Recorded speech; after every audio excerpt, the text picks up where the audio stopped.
Hello everyone, so this is the Razer Naga version 2 Hyperspeed, and I wanted this one just because it has the two shoulder buttons. Their mice used to have two shoulder buttons and then they just stopped selling them for a while, and so I unfortunately had to deal with one shoulder button, but my mouse was dying so I needed a new one, and then I found out they're making them again, so decided to get it, and it just seems like standard mouse stuff. I mean, it has a dongle, 2.4 gigahertz dongle, it has Bluetooth, and it's going to take a AA battery. It doesn't seem to have any charging capabilities like through a USB or anything, and it's also not going to have any RGB, which kind of caught me off guard because it's Razer. I feel like they're known for their RGB everything, and yeah, I just bought it because I was like, oh my god, the two shoulder buttons are back and I need a new mouse. And then I started using it and I was like, how do I turn on the lights? And yeah, they just don't have lights on this one, unfortunately. So the box is pretty bare. It does come with a battery, thankfully. Just a AA energizer, which we're gonna toss in the mouse once I open it up.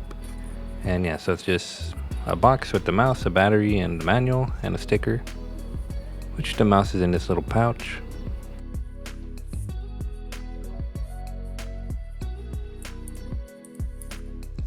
And so at the bottom you'll see the switch as Bluetooth mode or 2.4. Top of the mouse, just right, left, scroll wheel, and the two shoulder buttons. And this thing, you just press it in to like make the mouse wheel glide or have like some kind of tactile feedback or whatever you want to call it. And you can press them to the side, the mouse wheels, so you can like keybind those as well. And then of course another 12 buttons on the side. And I like the click, they click really nice, they sound nice. So now we just need to open up the mouse, which is pretty easy. You don't have to use much force, just kind of peel off the top of it. And then you're gonna see where we put the battery, and it also houses the dongle, the 2.4 dongle, which I always love when they can like engineer it to house like USBs and stuff, that way you don't lose them. But yeah, just a type A that you'll slap into your computer, and then the battery just slides right in. And it's also very easy to remove. Didn't feel like, you know how some are like kind of tough to get out, but yeah, it just easily goes in or out, and right away you'll see the little green light turning on, like the mouse has power. And it just as easily slides back on, and you can just get like a nice click noise, and that's pretty much it. I feel like they designed it very well. I didn't like having trouble lining anything up to get it back on or anything. So it just started installing like Razer apps once I plugged in the dongle. And so yeah, you can customize your keybinds here. Of course, first thing I want to do is change my sensitivities, and it looks like you can have a total of 5 like sensitivities, and then I just re-keybinded my mouse wheel to switch to them, like the side clicks on it. That way I can just go from stage 1 up to stage 5.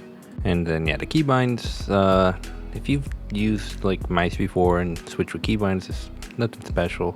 Same old. I like setting the shoulder buttons to mouse button 4 and 5.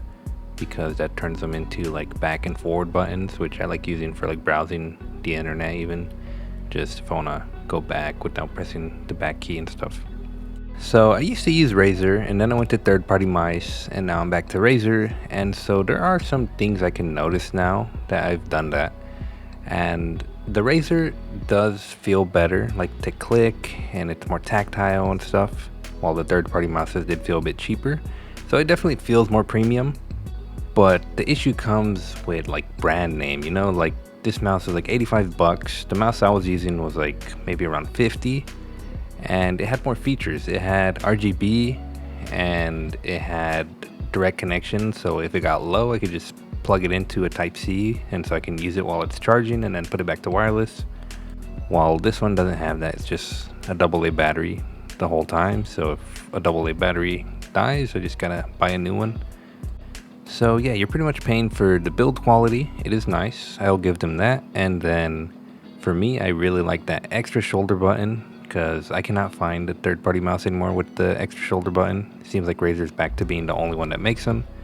I can only just hope that now, because I used to have some issues back in the day, and that's also part of the reason why I stopped buying them, but I felt like their quality assurance was dropping because their products just were failing faster for me. So hopefully they fix that nowadays, and this one lasts longer. So I'd probably give it an 8 out of 10 just because, like I said, I've used cheaper mice with more features, but here I'm just paying for the extra button pretty much, and the build quality.